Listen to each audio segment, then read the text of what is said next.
Bem-vindo ao programa O Seu Dinheiro. Hoje vamos falar na gestão de carteiras. No mundo ideal, todas as pessoas deveriam ter acesso a um gestor de carteiras para conseguirem multiplicar o seu dinheiro.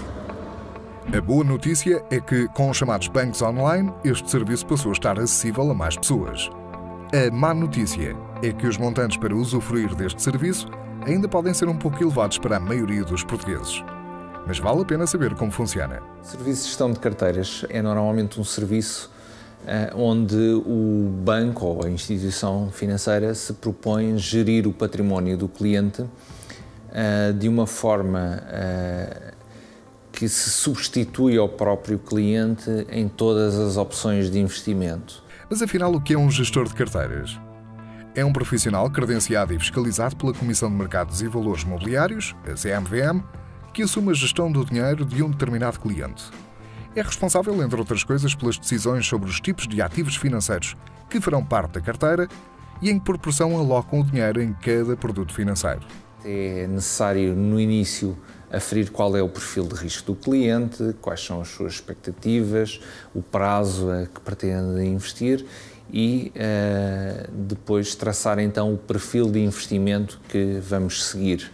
A partir daí, nós tomamos todas as decisões pelo cliente e o cliente não tem que se preocupar com o que é que está a acontecer nos mercados, em ter mais tempo para poder dedicar-se à gestão dos seus investimentos. Mas um gestor de carteiras não faz milagres. É preciso estar atento aos movimentos aleatórios que podem surgir no mercado.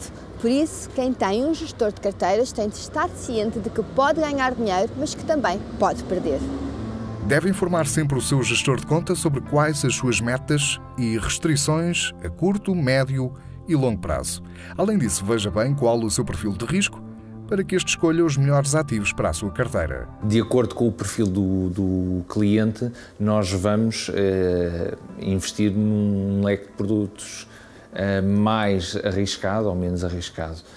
Eu diria que nos perfis de risco mais conservadores, existem 5 no total, eu diria que nos 3 perfis de risco mais conservadores, nós sobretudo procuramos investimentos, por exemplo, fundos de investimento de mais baixo risco, maioritariamente em obrigações via fundos de investimento ou mesmo obrigações diretamente compradas no mercado, e alguns instrumentos de dívida mais de curto prazo e um perfil de risco também inferior. Os 2 perfis de risco mais dinâmicos, mais agressivos, são geridos para tentar ter rendibilidades próximas dos mercados de ações, com mais ou menos risco que os mercados de ações, mas o nosso objetivo é esse. Nos perfis de risco mais conservadores, o nosso objetivo é estar acima das taxas de juros de mercado.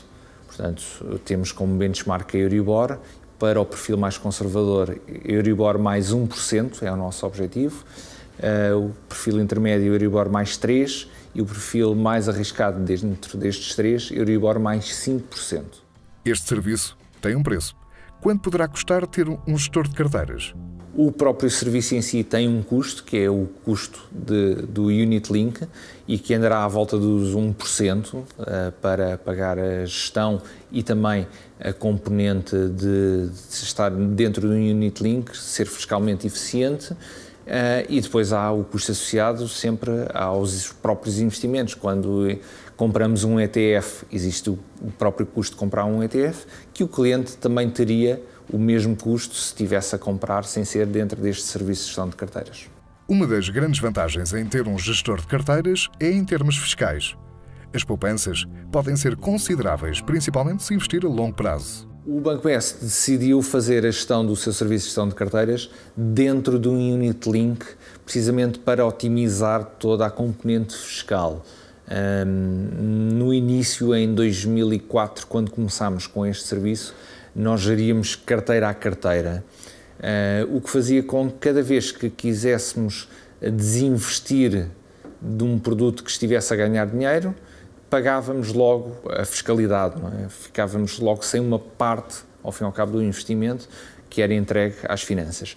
A partir de 2007, nós, para tornar o serviço ainda mais eficiente, passamos a gerir dentro do Unit Link, o que permite que qualquer realocação, qualquer mudança de investimentos, todos os ganhos continuam a acumular e a capitalizar e a contribuir para uma boa performance que este serviço tem tido. Portanto, enquanto o cliente estiver investido dentro do serviço de gestão de carteiras, não vai pagar nenhum imposto, só pagará imposto no final, quando fizer o resgate do serviço.